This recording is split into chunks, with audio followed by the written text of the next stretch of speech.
मंगलम भगवान वीरो मंगलम गौतमो गणी मंगलम कुंद कुंदाद्यो जैन धर्मोस्तु मंगलम।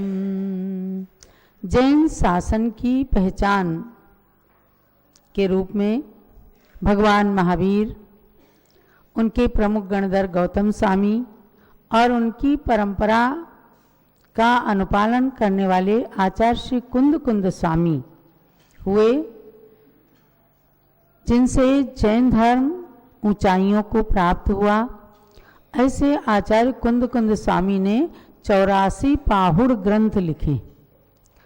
लेकिन जैसे अभी माता जी ने बताया कि एक समय आया जब धर्म विद्वेषियों ने जैन साहित्य को नष्ट भ्रष्ट किया, किंतु फिर भी आज जितना उपलब्ध है उसका ही अगर हम सदुपयोग करें तो बहुत बड़ा प्रचार प्रसार और आत्मा का कल्याण, पर का कल्याण हो सकता है। तो उन्हीं कुंद कुंद स्वामी की मणिमाला को लेकर के मैं उपस्थित होती हूँ। उनके वचन रूपी 108 मणियों की माला ज्ञानमती माता जी ने हमें गूंथ करके दी। 10 ग्रंथों से उपयोगी गाथाओं को निकाल करके माला के समान सुंदर मणियों की माला जो पिरोई, उसमें से आपने 2 गाथाएं, 2 मणियों की चमक को जाना कि 24 तीर्थंकर भक्ति के माध्यम से आचार्य कुंद कुंद स्वामी ने अपने व्यवहारिक जीवन का सराग चारित्र का परिचय दिया।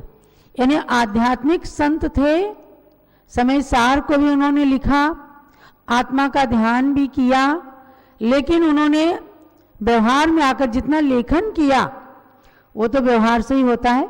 हाथ में कलम लेना, कागज लेना और लिखना, ये व्यवहार के बिना नहीं हो सकता।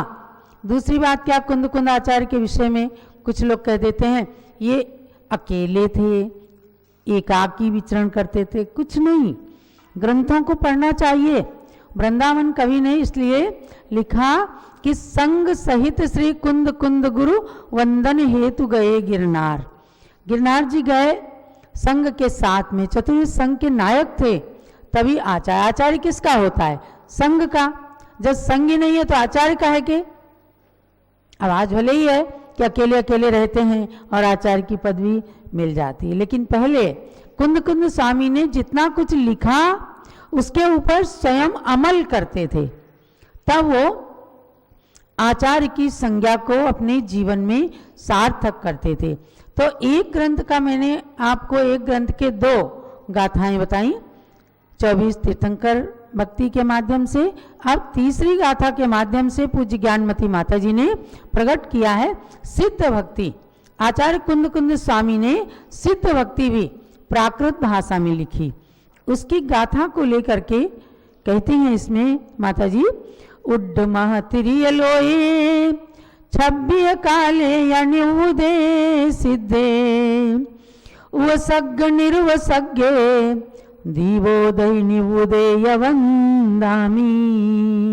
क्या कहा? उड्ड महतिरिय लोए, ऊर्ध्व लोक, अधोलोक, तिरिय लोय माने तिर्यक लोक अर्थात मध्य लोक, इन तीनों लोकों में और 6 कालों में जिन्होंने सिद्ध पद को प्राप्त किया, हर काल से सिद्ध होते हैं। आज पंचम काल है, यहाँ से डायरेक्ट सिद्ध नहीं हो रहे हैं, लेकिन समझो कोई विदेश क्षेत्र में है या धात्की खंड में है, कोई मुनि ध्यान में लीन है, देवता कोई उनके ऊपर उपसर्ग करे या उनको उठा करके ले जाए, किसी द्वीप में डाल दे, किसी समुद्र में डाल दे, और वहाँ भी वो आत्म ध्यान में लीन होकर कर्मों को काट कर केवली बनकर सिद्ध अवस्था को प्राप्त करते हैं। इस अपेक्षा से कहा कि 26 काले, 6 कालों में हर एक जगह से सिद्ध भगवान हो सकते हैं। आज आपके टिकैत नगर की भूमि से भी कोई सिद्ध हो रहे हो तो पता नहीं है, और कोई अतिशयोक्ति भी नहीं है। और क्या कहा? उसग्ग निर्वसग्गे दीवोदय निवोदय वंदामी। उपसर्ग को प्राप्त, बिना उपसर्ग के केवली बनकर जिन्होंने कर्मों का नाश किया, ऐसे द्वीप से, समुद्र से मुक्ति पद को प्राप्त सिद्धों को मेरा नमस्कार होवे।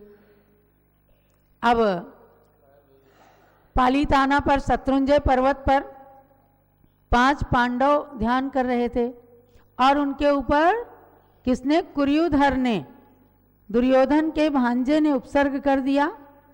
तो 3 मुनिराज युधिष्ठिर, भीम और अर्जुन, उन्होंने शरीर के जलने के साथ साथ कर्मों को जलाया, तो वो उपसर्ग प्राप्त, यानी क्षण भर के लिए उनकी गंधकुटी बनी हुए केवल ज्ञानी हुए, लेकिन तुरंत उनकी आयु समाप्त हो गई और मोक्ष को प्राप्त हो गए। ऐसे उपसर्ग प्राप्त अनेक मुनियों का ऐसे हुआ। उपसर्ग आता है और उस समय संलेखना ले लेते हैं, कर्मों को नाश करके यदि मोक्ष प्राप्त करने की योग्यता होती है तो मोक्ष प्राप्त करते हैं। उन्हीं के 2 भाई नकुल और सहदेव, वो जा करके अनुत्तर विमानों में उत्पन्न हो गए, वे मोक्ष नहीं जा पाए। ऐसे ही 700 मुनियों पर उपसर्ग हुआ। ये तो मुनियों की बात, वो मोक्ष भले नहीं गए उस भाव से, लेकिन उनके ऊपर उपसर्ग आया। और चतुर्थ काल में भी उपसर्ग आते हैं, पंचम काल में भी उपसर्ग आते हैं। आचार्य कुंद कुंद स्वामी ने एक एक प्रकार के मुनियों को खोज खोज करके उनको नमन किया। आज हमारा देश शहीदों का स्मरण करता है कि भाई जिन्होंने आज़ादी दिलाने में अपना बलिदान दे दिया, तो हरदम 26 जनवरी को, 15 अगस्त को और आने वाले समय में या इंडिया गेट पर जल रही वीर जवान ज्योति के माध्यम से सब लोग वीर शहीदों का स्मरण करते हैं कि जिन्होंने देश के लिए, आज़ादी के लिए अपने को बलिदान कर दिया। उन शहीदों की कहानी को हमेशा याद रखना चाहिए। ऐसे ही जिन्होंने सिद्ध पद को प्राप्त कर लिया, संसार के सब कष्टों से छुटकारा पा लिया, किसी ने किसी तरह का भी उपसर्ग किया, उसका प्रतिकार नहीं किया, उससे कभी बदला लेने की भावना नहीं रखी, ऐसे मुनियों को, आचार्यों को, सबको कुंद कुंद देव ने नमन किया।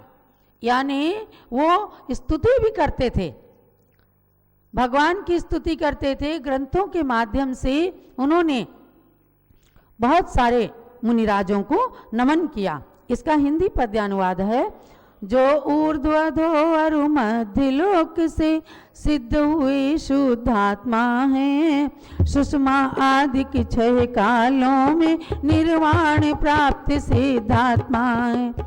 उपसर्ग सहन करके अथवा उपसर्ग बिना जो सिद्ध हुए, मैं नमन करूं सब सिद्धों को जो द्वीप उदधि से सिद्ध हुए।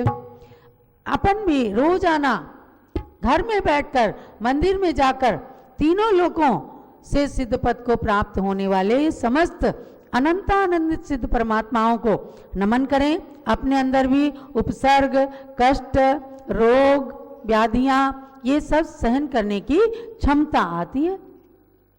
अब देखो, बाहुबली भगवान ने 1 साल का उपवास कर लिया। भगवान ऋषभदेव को 13 महीने 9 दिन तक आहार नहीं मिला। ये उपसर्ग नहीं था, ये उनके शरीर की क्षमता थी। कोई पूछे कि भगवान ऋषभदेव को 1 साल आहार नहीं मिला, क्यों? तो उस समय के लोग विधि नहीं जानते थे। भगवान ऋषभदेव तीर्थंकर पद के धारी थे, अतुल्य बल था उनके अंदर। तभी जन्म लेते ही शिशु के रूप में इंद्र के द्वारा लाए गए बहुत बड़े बड़े 1008 कलशों से अभिषेक को सहन कर लिया। क्या साधारण बालक सहन कर सकता है? नहीं, उसे तो 1 लोटे पानी से भी आप नहला दो तो जुकाम हो जाएगा। अतुल्य बल, अनंत बल के धारी तीर्थंकर भगवान के कोई अंतराय कर्म का उदय नहीं था। कुछ लोग कह देते हैं कि भगवान ने बैल के मुंह में चीका लगाने का उपदेश दिया था, इसलिए भगवान के अंतराय कर्म का उदय आ गया। नहीं, दिगंबर जैन आगम में ऐसा कोई उल्लेख नहीं है। 6 महीने का तो उन्होंने योग ही लिया था और 6 महीने बाद जब मुनिचर्या बतलाने निकले तो लोगों को विधि नहीं मालूम थी। और जब राजा श्रेयांस ने 8 भाव पूर्व का जाति स्मरण करके और विधि से पाठगाहन किया, आहार हो गया। जो अक्षय तृतीया पर्व आने वाला है, यह हमें युग की आदि का याद दिलाता है कि श्रवणचर्या मुनिचर्या कैसी होती है। तो ये उपसर्ग नहीं था, उपसर्ग को प्राप्त हुए, बिना उपसर्ग के जो सिद्ध हुए। अधोलोक में भी कोई देवता ने उपसर्ग किया, जहाँ तक अधोलोक में उनकी जाने की शक्ति है वहाँ तक भी उठा के ले गए। जैसे कोई किसी को किडनैप कर लेता है, कहीं बंकर में जाके कहीं जाके उनको छिपा देते, ऐसे हमेशा से उपसर्ग करने वाले लोग रहे हैं। देवता भी उपसर्ग करते थे, मनुष्य भी उपसर्ग करते थे। तो जहाँ तक उनकी गमन की शक्ति होती थी वहाँ ले जाके उनको डाल दिया, और वहाँ उन्होंने अपने ध्यान को परिपूर्ण किया, आयु को पूर्ण किया और उन्होंने मोक्ष को प्राप्त किया। इसलिए जो ऊर्ध्वलोक, अधोलोक और तिर्यक लोक से सिद्ध हुए हैं, जो सुषमा सुषमा अधिक 6 कालों में निर्वाण को प्राप्त हुए हैं, जो उपसर्ग सहन कर या बिना उपसर्ग के सिद्ध हुए हैं, तथा जो द्वीप अथवा समुद्र से निर्वाण को प्राप्त हुए हैं, ऐसे समस्त सिद्धों को बारंबार नमन करते हुए कुंद कुंद आचार्य की परंपरा का अनुपालन करें और एक ही जगह बैठकर तमाम सिद्धों को, पंच परमेष्ठियों को नमन करके असीम पुण्य का संचय करें। जब लोग कुंद कुंद आचार्य भगवंत की जय।